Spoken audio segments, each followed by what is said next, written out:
Hello, hello, hello. Good morning, Multnomah. Good morning. Welcome to chapel on this Thursday, first day of November. Thanksgiving is in 21 days. You guys ready for some turkey? I am. Hey, I'm going to pray. We're going to do some announcements, and then today is President's Forum with Craig, and so we're excited to hear some of the exciting stuff that's happening at Multnomah. So let me pray, and then we'll make some announcements. Lord, thank you so much for today. I thank you for the chance to be together in community. Lord, I thank you that we have an opportunity to do this on a regular basis, that we can see each other, we can pray for each other, we can sit next to each other and share life together while we attend Multnomah. God, thank you for this opportunity. Lord, I pray for Craig this morning as he's battling some illness, but just help him to get better quick. God, I just pray that today would be for you and for your glory. In your name, amen.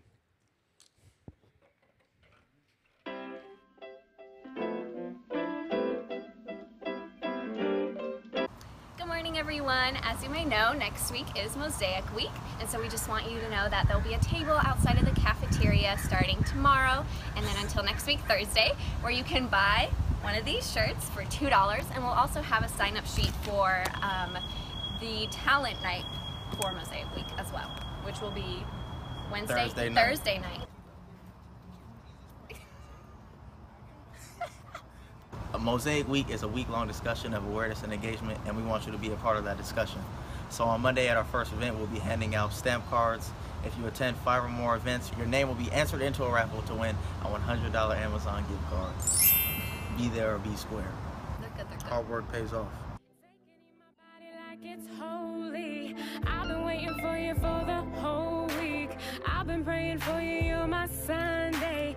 You gotta move slowly.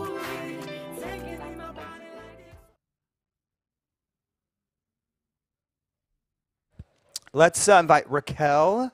Let's give a big hand for Raquel. She's got a couple announcements. Hey everyone. So as the video was saying and you guys saw in the schedule, Mosaic Week is next week. So we really just want to invite you. I know you guys have questions about like what it's going to be about this year or the conversations and the dialogues we're having. If you have any of those questions, text the numbers we've been putting on the screen. And also we're interested in knowing what y'all want to feel safe during that week and more supported during that week, what resources we can provide so you can feel at ease to engage in the conversations. But we want you to know that your presence and your voice is so highly valued in those conversations because it's the only thing that moves the dialogue forward. And just remembering that week is a week on diversity and peacemaking, trauma, healing, reconciliation, diversity. So there's a lot packed in. They're emotionally charged, but we're here for you. So please join us. We want to hear you out, and we want to hear each other out as our voices are empowered and liberated. Thank you. Thanks, Raquel. So next week's Mosaic Week, there's something in the morning and the evening every day. And so please just choose those. There's some chapel credit on some of it, but not all of it. So just be aware of that. So we're excited for President's Forum today. So let's give a big hand to Dr. Craig Williford.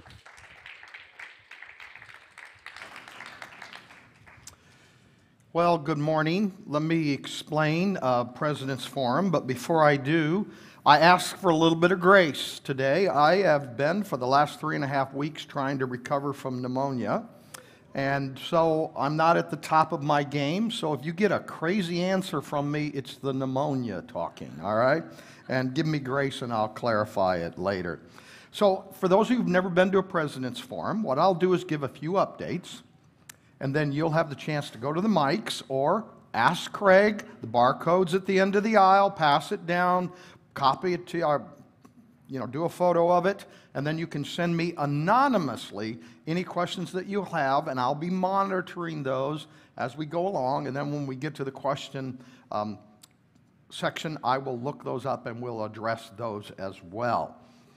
Also, I'd like to encourage those of you who are married or engaged or soon to be engaged or want to get married to sign up for the Williford's newsletter on marriage. I believe we have a side, there it is. You can sign up. This is a very practical, straightforward, open conversation about marriage. Carolyn and I are in our 46th year of marriage. And there's been some great times, and there's been some very challenging times, and this will be an open, honest dialogue with some practical suggestions for you about your marriage and how to grow and deepen your marriage, especially when it comes to helping each other grow in Christ. So please sign up. We'd love to have you be a part and give us feedback on how that's going. So let's get on then with some updates. First, the campaign. As you may know, we are in the process of an internal quiet phase trying to solicit pledges for 4 basic projects. The goal is the goal was $16.5 million. But here's the bad news. The bad news is that it's gone so well in the quiet phase that now we're at $15.3 million that the board raised the total. That's the bad news. So we're now trying to look at $18 million. And we also are going to go public. The internal quiet phase is faculty, staff, board, and key donors. And they provide the base then for going public. And as I said, right now we have $15.3 million in pledges and funds dedicated to the campaign. Because it's going so well, we'll move public with sort of a rollout in February of next year. And so you'll be hearing a lot about the campaign, and we're trying to finish it up. It's a 3-year process of trying to get all the pledges and reach the $18 million goal. And it includes 4 projects. Student scholarships, student scholarships, student scholarships is the largest portion of the campaign.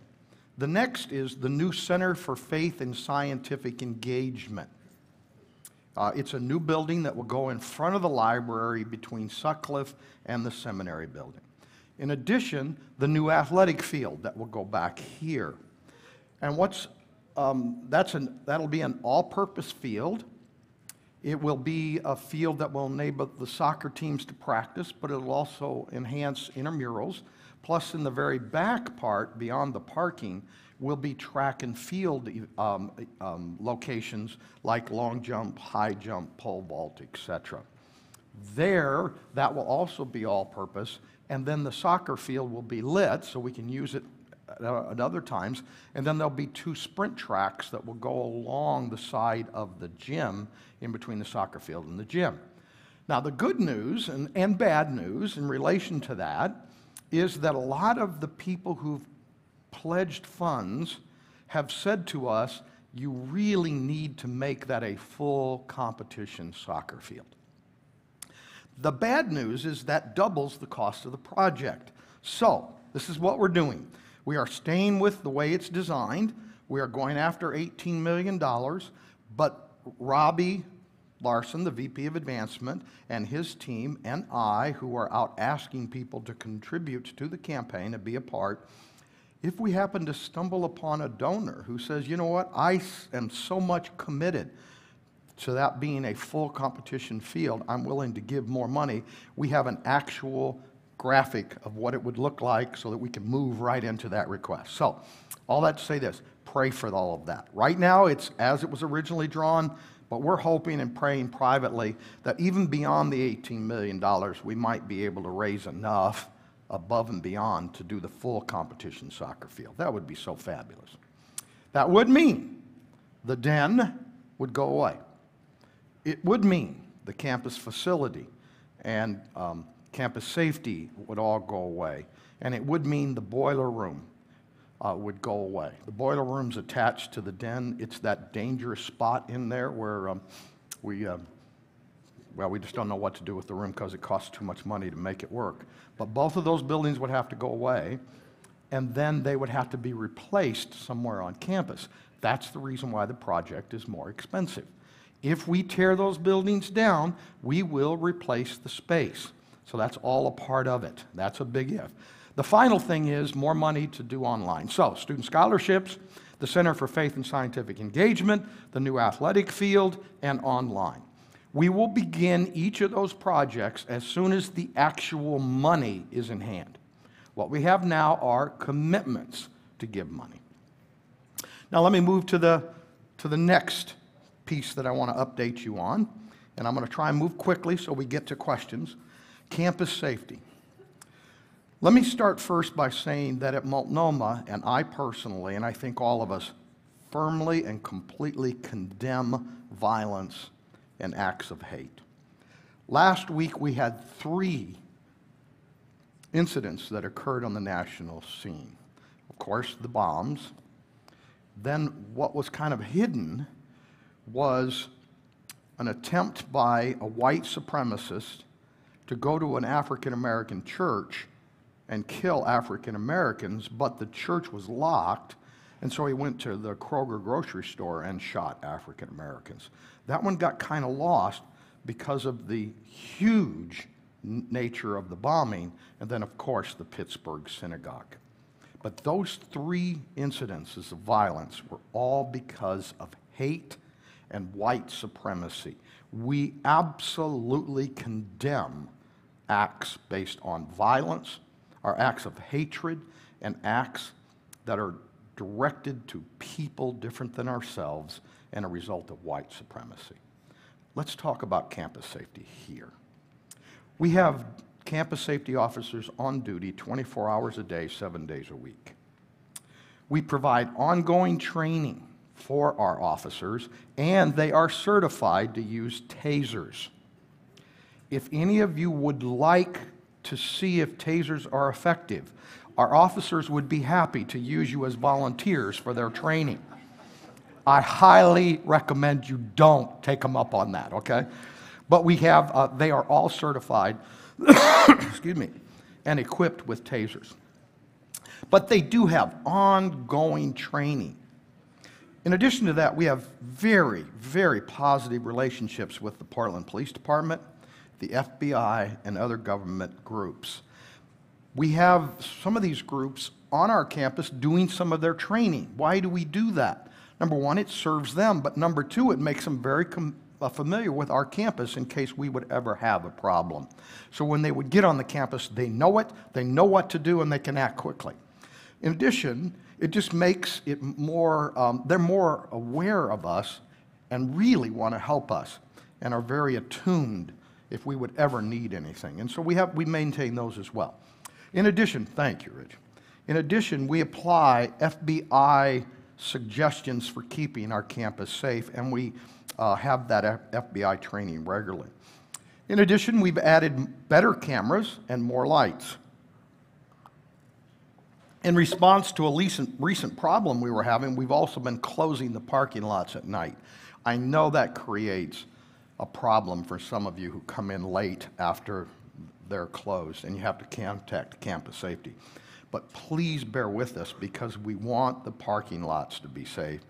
And then another thing, in addition to so many others that I don't have time to mention, this summer we added fences in front of the ambassador entrances to provide safety as well. So here's my point. We are vigilant about the safety of the campus. We are doing all that we should be doing, I believe, and can be doing, and this is a high, high priority. And our campus safety director is highly trained and highly competent and really attuned to what we need to do. All right, let me move to another topic. I only have 2 more. There's been a lot of confusion about something that I said, and I want to clean it up. I said that I don't accept petitions, and I don't. Let me tell you what I do accept and why I don't accept petitions. Petitions really aren't a way to make change. Petitions present problems. You have a problem. You need to fix it. That is not the way the world operates. And I want you to learn while you're here how to make meaningful change. How do you make meaningful change? When you send proposals, not petitions. What's the difference? A proposal says, you know, we believe this is a problem on campus. We believe these are some of the components that's causing the problem, and here are some suggestions that we have for you to consider for fixing it. Be a part of the solution. That's what I accept. In addition, come see me. You know, I have a very open door policy. You know, I know it feels like coming to the principal and all that kind of stuff, and what's it going to be like back there, and, you know, it's kind of a mystique back there, the Wizard of Oz behind the screen, but it's nothing like that. Come on in. Everybody's very friendly. We'll make time for you when we can. Usually I can't just do drop-ins because I've got such a heavy schedule. But Denise, the administrative professional in my office, or in our office, will set up a time for you to meet with me as soon as possible. So please, come see me first, but present proposals. Now, the way I understand it is a petition gets to student government then works to get it into a proposal, it goes to student life, and then the proposal comes to the president. So let me just clear that up. Send proposals. Your voice is critically important. Amanda, your student body president, and I meet every month. We talk through what's happening in the student body, what are you hearing, what are the issues, and we work through that together. But you can always come see me, okay? And we'll work in as soon as possible. The final thing I want to do, and then we're going to go to questions that you've texted as well as the questions you want to ask. We are working to make some changes in our educational curriculum and experience to strengthen it. And so let me read this because, again, I'm not on the top of my game, and it's so important. I want to read it and do it well. Multnomah University is pursuing an important new approach to educating you after assessing extensive student and alumni data collected by the institution over the past 5 years.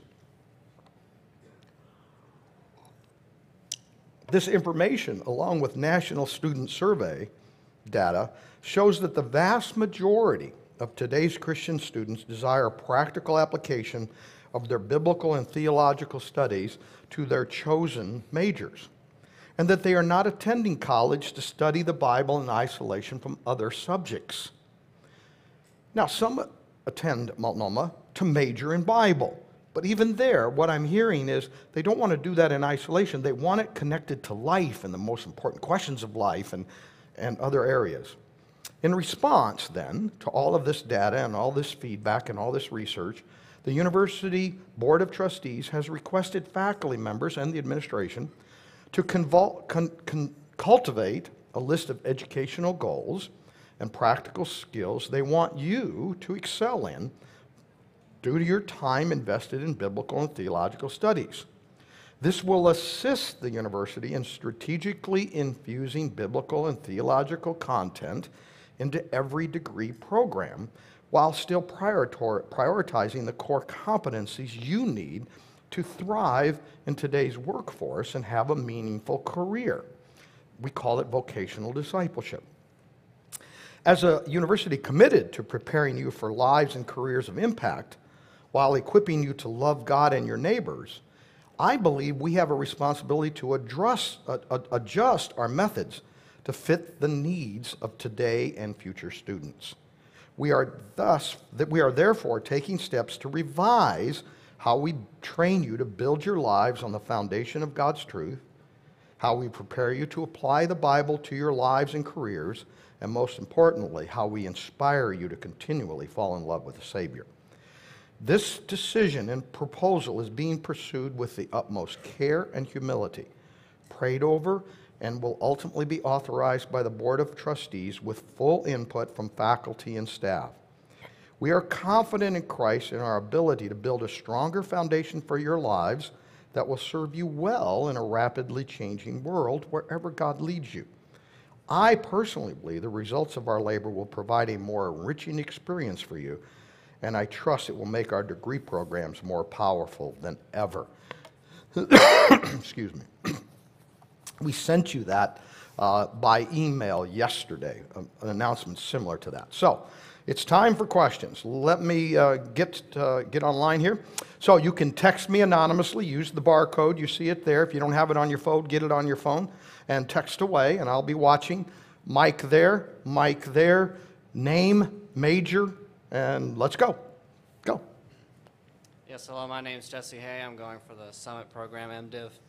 And relatively new here, but my parents-in-law attended here 40 years ago. Sure.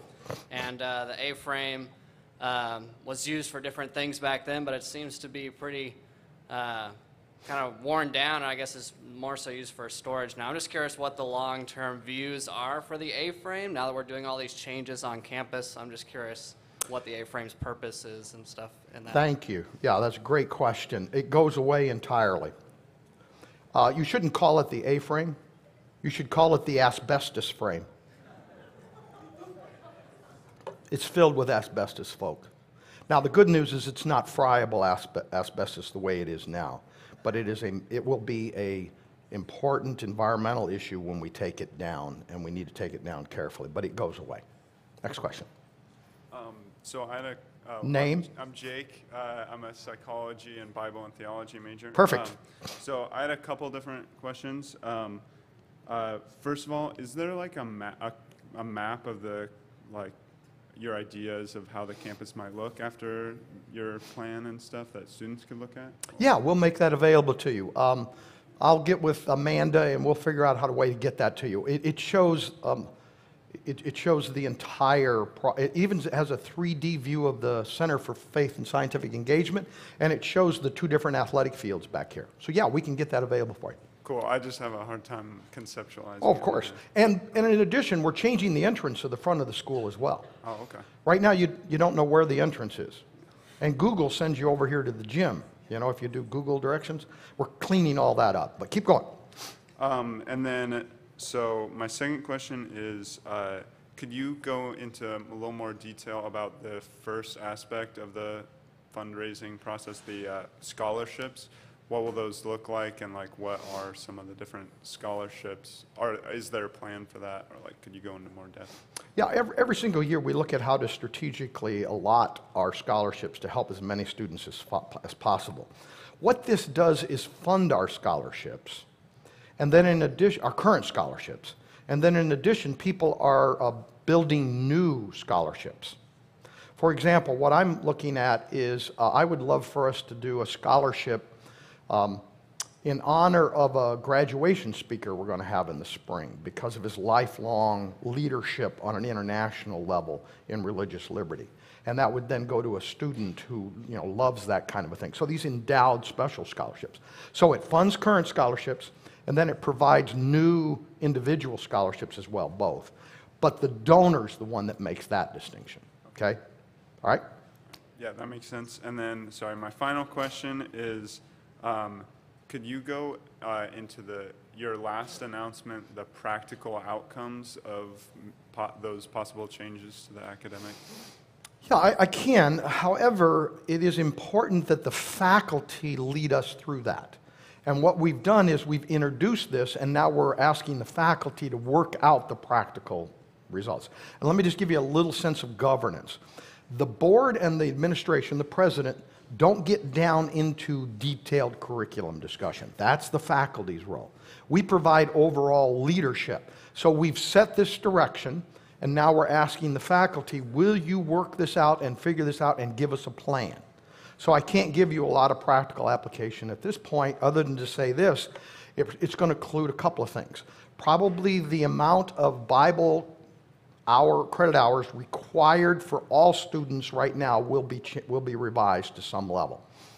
Then that will then free up more electives, free electives that students can take. The Bible major stays. It will always stay. It'll always be a part. And there may be a new Bible minor that's added. But I'm speculating. Until the faculty has done their work, I can't give you the plan on the screen yet. Okay? Thank you. All right, let's talk about a couple of these questions. I hear about how the school is planning to grow their athletic program, but what is the school doing to grow programs like TESOL and Summit? Let me see if I can think through that for a second. For TESOL, we've just approved a summer camp that they're going to do that I think will give even greater exposure to people out in the community about TESOL. And we're always looking at ways to encourage students to get involved in TESOL. With the summit, we've been very intentional in the past few years when we started it to help it grow, and we'll just continue to do some of those same types of things, okay? Let me move on to the next one. Does Multnomah have a stance on secondary issues such as complementarian or egalitarian? On that one, yes. We are complementarian, we are egalitarian. Calvinism or Arminianism? Yes, we are Calvinistic and we are Arminian. Are we neutral? No, I wouldn't say we're neutral. I think we have some passionate Calvinists. I think we have some passionate Arminians. I think we have some passionate complementarians and some passionate egalitarians. The key difference is respect. It's respect. And it's no straw men. Okay, you know what a straw man is? You take the worst of the argument you don't like and then you shoot it all down and see, it's a bad argument. That's pathetic scholarship. What we do here is we examine these issues like these that we've just talked about with respect, and we many times bring in the opposite viewpoint and let that person passionately explain why, and then we interact and engage. Your job is to decide as you listen and as you interact and as you pray and as you reflect and as you talk to your pastors and your spiritual influencers and the faculty, you need to decide where you think the Bible leads you on these particular issues. So, the official stance is yes. Okay? So does this change in Bible theology mean no more Bible theology? No, it does not mean no more Bible theology class requirements. It means a change, but there will always be Bible theology requirements. But here's what we're really trying to do. In addition to the Bible theology class requirements, hang on a second,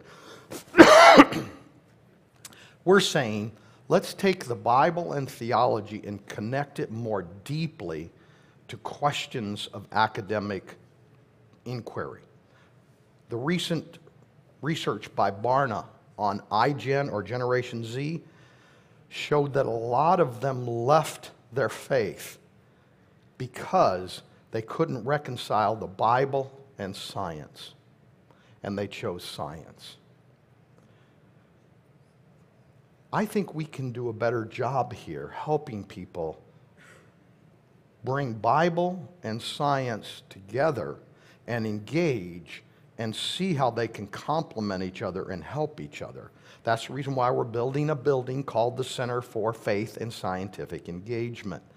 And that's what we're trying to do. We're trying to say in every single career that you pursue, we want you to think biblically and theologically about that career as well as be excellent in that career.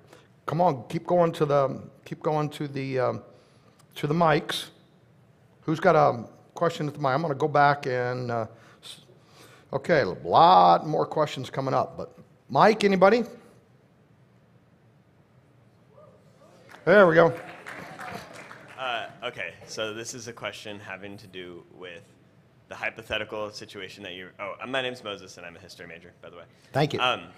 With the hypothetical situation you raised with the full-size soccer field, getting rid of the den, getting rid of the campus safety, where would those probably be moved to if that did happen? I don't know.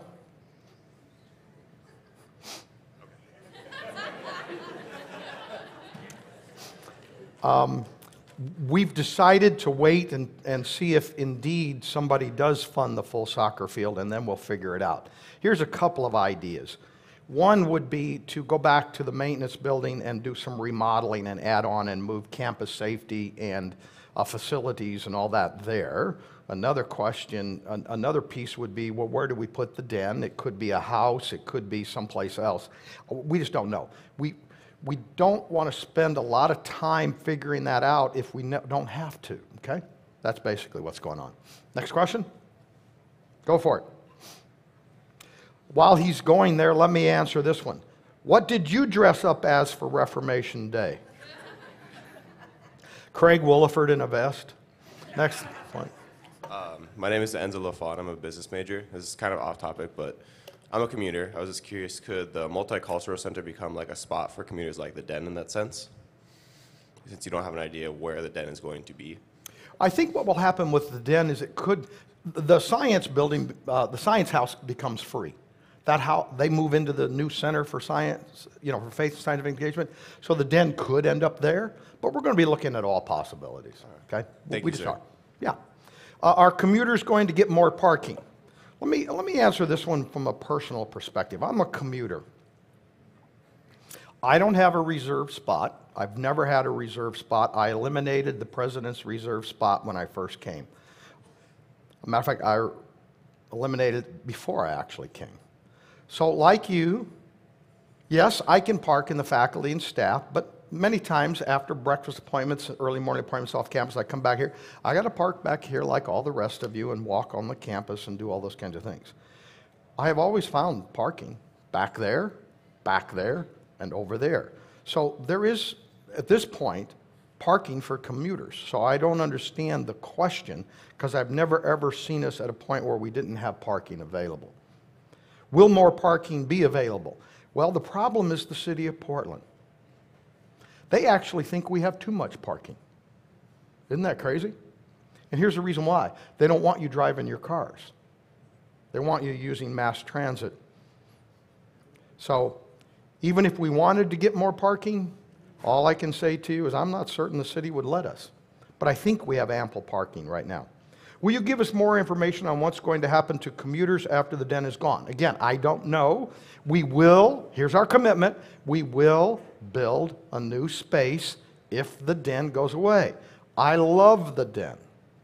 The reason the den has to go away is fire trucks have to be able to come down that street over there and turn and keep on going, and they've got to be able to get to the back dorms to fight fires if anything like that would ever happen. So city code would require the den be removed if we build the full soccer field. But our commitment is we will replace it with a very nice space, and we're there, okay? Come on, go to the mic if you want. I'll keep looking at these questions. Do you have time allotted in your schedule where you float around campus visiting students and getting to know us? If so, when is it? If not, would this be something you'd be willing to incorporate into your weekly schedule? It's not something like it's not something I can incorporate into my weekly schedule because there are too many weeks when I'm not even here. And the reason for that, I'm trying to raise money for the school. You understand that every year we have to raise more than $2 million to pay for your education? Let me say it again. Every year we have to raise more than $2 million to pay for your education. So there's that part. On the other hand, yes, I walk around from time to time. I play pool. I'm in the lunchroom. Anytime you see me walking into the lunchroom, grab me and say, hey, come over and sit with us, let's talk. That's part of the way I try and build into my schedule. Today I can't because I've got a lunch. I've got a lot of lunch. I basically eat for a living, okay? Breakfast, lunch, dinners, that's basically what I do. And during that time, I ask people for money. That's my job, okay? But anytime I'm in the lunchroom, you see me walking in, please, Craig, President Williford, whatever you want to call me, Dr. Williford, President Craig, whatever, come sit with us and let me talk with you, okay? Next, go ahead. Hi, my name is Marika, and I'm a TESOL student here. Okay. I know that lots of universities have programs for foreign exchange students or international students, and Multnomah doesn't particularly have that, so I was wondering if we considered that at all. Yeah, we have, actually. At the university where I was before I came here, we usually had somewhere between 350 and 450 international students on the campus every single year. It took a lot of support and resources to make that happen. We don't have those resources at this time, and that's the reason why we haven't emphasized international students at this time. We would like to in the future, but let me say this. Recent research shows fewer and fewer international students want to come to the United States to study. More and more are going to universities there in their regions, and it's American or U.S. universities that are going and working in partnership and setting up shop in those areas. So the number of international students have dropped. I forget the exact number, but it was like a third, and it is scheduled to continue to drop. In addition, the demographics of international students shows their number is going to drop anyway, and so we will commit to international students when we can. We will get there, but I'm just saying to you that's going to be harder and harder in the future. All right? Here's another question. As the university grows and number of non-Christians increase, okay, hold on, let's stop right there. Every Christian university has non-Christians. Here at Multnomah, we ask people to make a statement of faith that they are Christians, And residential students also have to do other kinds of things to talk about their faith. So we work hard, and we ask students whether or not, and we try to prove's not the right word, we try to verify, are they Christians? So I don't understand your point when you say the number's going to grow here at Multnomah when we've got the same things in place that we've always had in place to screen that. Let me keep going. Do we have a plan to reach out to them in addition to the Bible class requirements? Anytime we identify somebody's not a Christian, we will talk to them and we will try and explain faith to them. We don't want to stigmatize them, be prejudiced toward them. But every year, we have people who come who think they're Christians and find out they aren't when they're here, and many of them become Christians. We have some testimonies of those types of things. But I'm not certain the number of non-Christians is growing as much as maybe some of these folks express their Christianity in a way that's different than ours or what we're used to. We don't have any actual facts on that. It's all speculation. But we haven't changed how we screen residential students. So, okay, anybody to the mics? Let me see. Oh, my. Now it's blowing up here. Okay. Go to the mics. We've got about 10 minutes more if we want. Let me get to the next questions here. Anybody to the mics?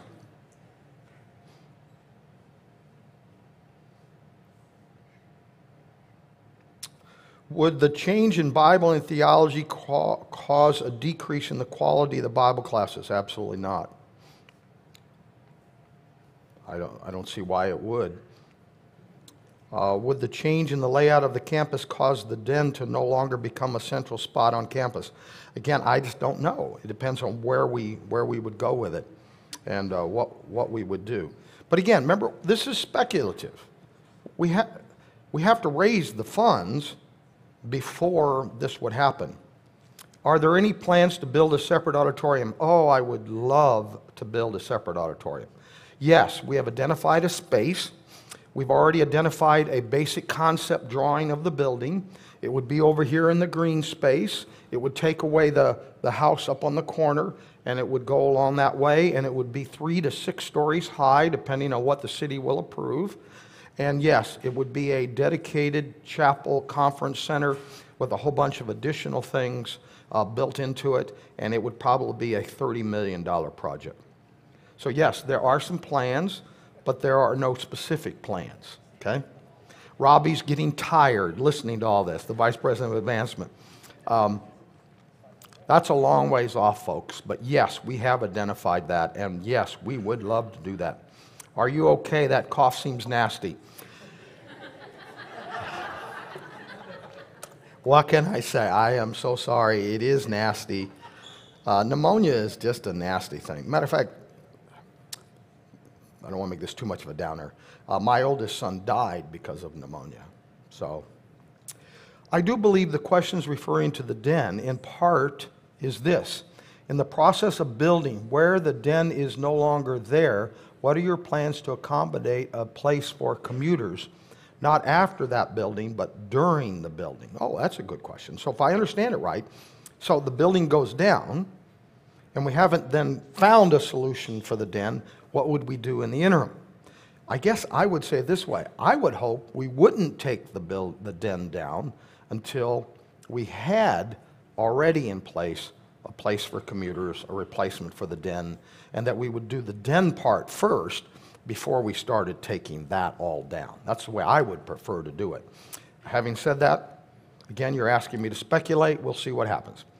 Can you give the timeline for when the potential relocation? Man, you guys are really into this den question, aren't you? No, I can't. The reason I can't give you a timeline is because I can't guess when the money will come in. See, we can't start the soccer field until the money's actually in hand. If we only raise $2.5 million for the soccer field, then it'll be the partial field as drawn. If we can raise the $5 million above the extra 2.5 above and beyond, and that will come from an unexpected source, then at that point we'll lay out our plans. But we're not going to spend hours planning something that may not happen. And while I'm a person of faith, it's probably not highly likely it's going to happen. If it does, you can come to me and say, "Oh, President of little faith," okay? But we'll just have to see. Do you have any plans to develop a study abroad program? We already have it. It's in the CCCU. You can study abroad. You can participate. As soon as we become full members of CCCU, the Coalition of Christian Colleges and Universities, then you'll have even more options available to you. And Go Ed. Right. And then we do Spiritual Life sponsors MU Serve trips in the summer that are 2 weeks long. Craig, we also work with Verit. If you have questions about that, you can check in Student Life. We have a pretty extensive program already. That's what I'm trying to say. Will any capital be allocated for residence halls? No, not at this point. The question here also says specifically Memorial. We are aware that improvements need to be made at Memorial. It is not in this campaign, but we hope to make some of those employments out of the operating budget in the years ahead. We are fully aware. Our facilities director's got it. Go for it. Hi, I'm Nicole Fluter. I am a humanities major this year. Okay. With the music and worship arts ministry focus is under that umbrella. My question is, I know the music department is pretty small. Are there plans to kind of develop that more over the next few years? No, not until the student population increases. Makes sense. Okay? Again, I'm not going to give you a presidential spin up here, folks. No, we have no plans at this point. If, though, more students would start coming to the program, then yes, we would expand it. Okay? All right, a lot more responses coming in. Let me get to the new responses, or questions, excuse me.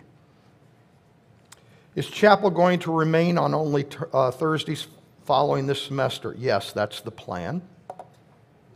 Will you participate on the staff team for the Lion Bowl?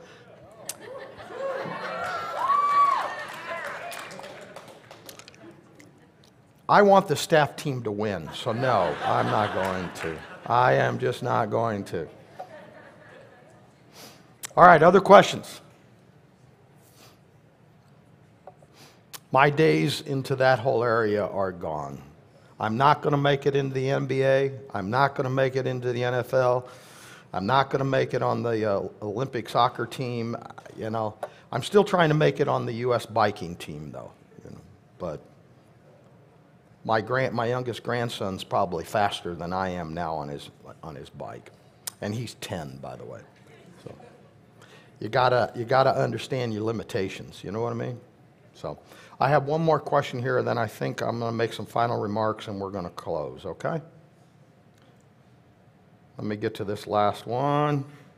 I hope you like this new format, because it really is, spontaneous here, unfiltered, it's just what it is. How do athletes and non-athletes begin to cultivate relationships more thoroughly? Great question. I feel there may be some animosity between athletes from non-athletes and vice versa because of motives for being here at Multnomah.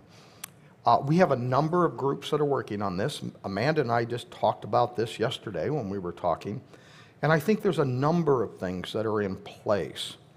But I'm going to say it, the only way I know to fix this is to really be in relationship with each other and really know each other and stop stereotyping, stop characterizing, and stop speculating. Be in relationship. Spend some time together. Have meals together. Talk. Learn about each other. Listen to the hearts of each other. That's the only way that I know this is going to be solved. Okay?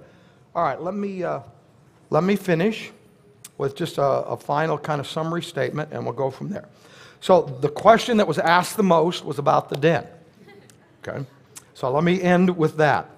We will, and we are fully committed, that if the den goes away, we will provide a very nice new space to replace the den. The den and the time for commuters. Hi, sweetheart. My wife just walked in. So, hey, Carolyn.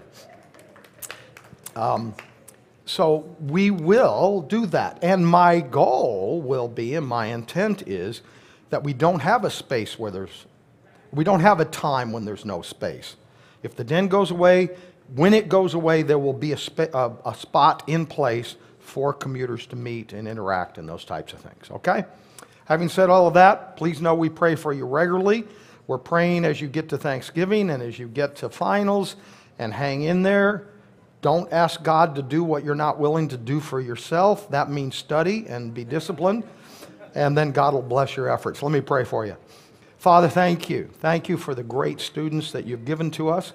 Thank you for this conversation. Thank you for the love that we have in you and for each other. And just help us to be a community that is Christian in all that we say and do. In Christ's name, amen. Thanks, everybody. We'll see you.